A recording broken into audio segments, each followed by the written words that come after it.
Ukraine president Vladimir സെലൻസ്കിയെ ഏകാധിപതി എന്ന് വിശേഷിപ്പിച്ച് American president Donald Trump നൽകുന്നത് റഷ്യയ്ക്ക് അനുകൂലമായ സന്ദേശമാണ്.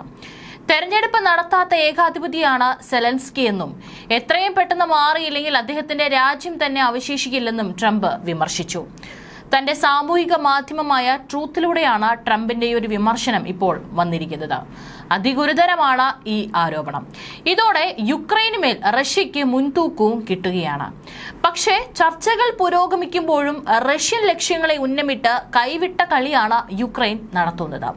റഷ്യയിലെ ക്രാസ്നോഡർ മേഖലയിലെ ഒരു പ്രധാന എണ്ണ പമ്പിംഗ് സ്റ്റേഷനായ കാസ്പിയൻ പൈപ്പ് ലൈൻ കൺസോർഷ്യത്തിന് ലക്ഷ്യമിട്ട് നിരവധി യുക്രൈൻ ഡ്രോണുകൾ ആക്രമണം നടത്തിയതായിട്ടുള്ള റിപ്പോർട്ടുകളാണ് ഇപ്പോൾ പുറത്തു വന്നുകൊണ്ടിരിക്കുന്നത്. തെക്കൻ റഷ്യയിലൂടെ കടന്നുപോകുന്ന ഒരു പ്രധാന എണ്ണ കയറ്റുമതി പൈപ്പ് ലൈനിലേക്കാണ് യുക്രൈൻ ഡ്രോൺ അറ്റാക്ക് ഇപ്പോൾ നടത്തിയിരിക്കുന്നത്. എന്നാൽ ഈ കളിയിലും യുക്രൈൻ അല്പം പാളിയിട്ടുണ്ട്.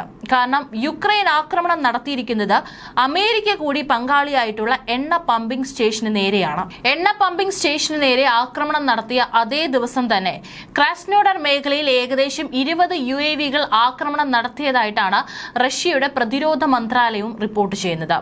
147 റഷ്യൻ ഡ്രോണുകളിൽ 83 എണ്ണം തടഞ്ഞതായി യുക്രൈന്റെ വ്യോമസേന അവകാശപ്പെട്ടു.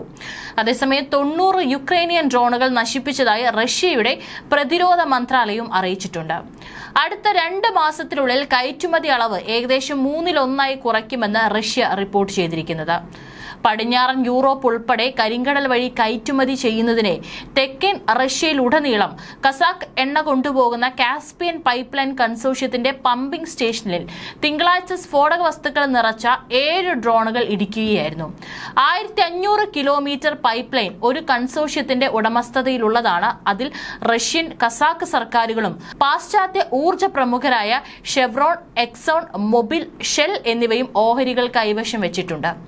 അമേരിക്കൻ ഭീമന്മാരായ ഷെവോണും എക്സോൺ മൊബിലും ഉൾപ്പെടുന്ന ഒരു കൂട്ടായ്മയായ കാസ്പിയൻ പൈപ്പ് ലൈൻ കൺസോർഷ്യം പുറത്തിറക്കിയ പത്രക്കുറിപ്പ് പ്രകാരം ഫെബ്രുവരി 17 പുലർച്ചെയാണ് ക്രോപ്പോട്കിൻസ്കായ പമ്പിംഗ് സ്റ്റേഷനുകളിൽ സ്ഫോടക വസ്തുക്കളും ലോഹ ഘടകങ്ങളും നിറച്ച ഡ്രോണുകൾ ആക്രമണം നടത്തിയത്. Caspian pipeline consortium commonwealth of independent സ്റ്റേറ്റ്സിൽ വ്യാപിച്ചു കിടക്കുന്ന ഒരു പ്രധാന അന്താരാഷ്ട്ര എണ്ണ ഗതാഗത പദ്ധതിയാണ്. റഷ്യ, കസാക്കിസ്ഥാൻ, അമേരിക്ക ആസ്ഥാനമായുള്ള ഭീമന്മാരായ ഷെവോൺ, എക്സോൺ മൊബിൽ എന്നിവയുൾപ്പെടെ നിരവധി പ്രമുഖ എണ്ണ കമ്പനികൾ ഈ കൺസോർഷ്യത്തിൽ പങ്കാളികളാണ്. പശ്ചിമ കസാക്കിസ്ഥാനിൽ നിന്നും റഷ്യയിൽ നിന്നും അസംസ്കൃത എണ്ണ കൊണ്ടുപോകുന്നതിൽ കാസ്പിയൻ പൈപ്പ് ലൈൻ കൺസോർഷ്യം നിർണായക പങ്കുവഹിക്കുന്നുണ്ട്.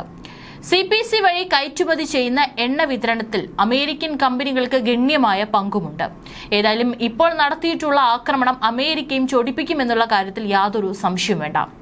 2024 എണ്ണ വിതരണത്തിന്റെ ഏകദേശം 40% നിയന്ത്രിച്ചതും CPC ആണ്. കഴിഞ്ഞ വർഷം മൊത്തത്തിൽ CPC പൈപ്പ് ലൈൻ വഴി മൊത്തം 62.4 ദശലക്ഷം ടൺ എണ്ണയുടെ വ്യാപാരം നടത്തിയിട്ടുണ്ട്.